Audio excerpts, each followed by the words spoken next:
Should you have a minimum in your business? If so, what should it be? If you're thinking about starting a pressure washing business, but you want to learn more about the equipment, mixing chemicals, how to clean every surface on a residential job site, property protection, and much, much more, check out the How to Wash course. It'll be the first link in the comment section and the description. All right, what's up, guys? Welcome back to the Lean and Mean Academy, where we talk about one truck, big profits. Today, we're talking about, should you have a minimum in your business? If so, what should it be? Before we jump into that, if you're looking to launch your pressure washing business into 2022, I suggest that you click the link into the description to get the Local Domination 0 to 7K course. Look, thousands of guys around the globe have gotten their pressure washing business not only started, but up to 7K, and honestly, a lot of them beyond. I'm getting messages all the time from guys who are telling me they're going back into the course after they've been in the game for a year because they're seeing even more stuff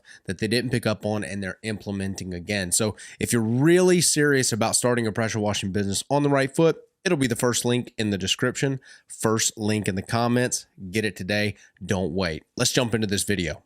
So a lot of people who get started in the business, don't have a minimum at all. And that's an issue because, well, you got to make money and you got to make a certain amount if the truck is going to move. Okay. The business has to pay for itself if it's going to be operating at all, if it's going to be traveling. And that means you can't really afford favors if you're trying to grow a business early on.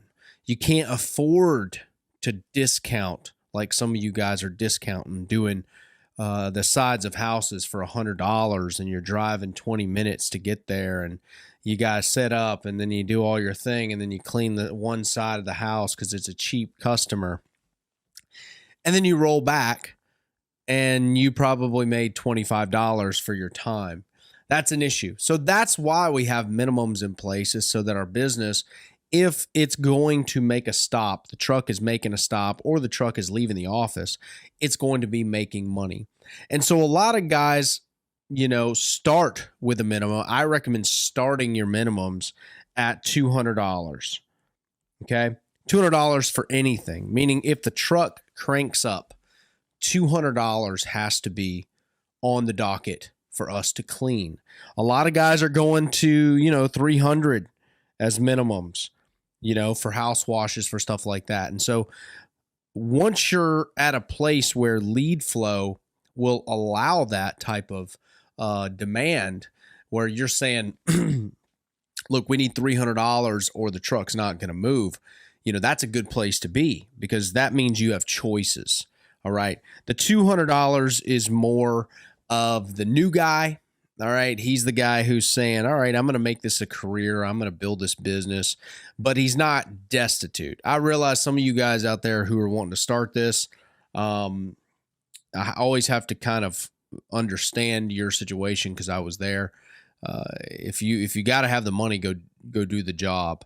Don't refuse the money, but also you should be pricing to a place where you're making money anyway. So you shouldn't ever really have to say, well, I went out and did that one patio for $100. Now, where does this come in, where guys are doing something like a small patio and they're going, well, I can't stomach charging, $200 or $300 for this, 8x8 patio. Well, here's what I have to say about that. You better stomach it.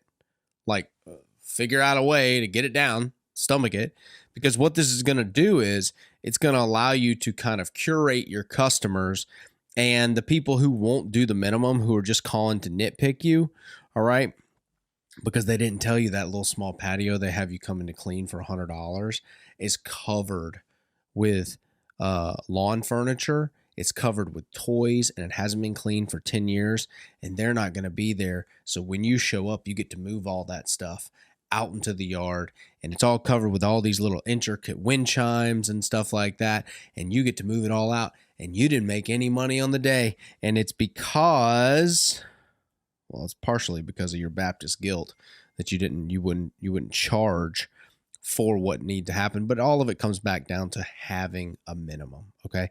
Have a minimum in your business to where you can go out and do these little small jobs. If they call, the customer is aware, and then you could probably upsell, stuff on top of that, like gutters or, a house wash or a roof cleaning, right?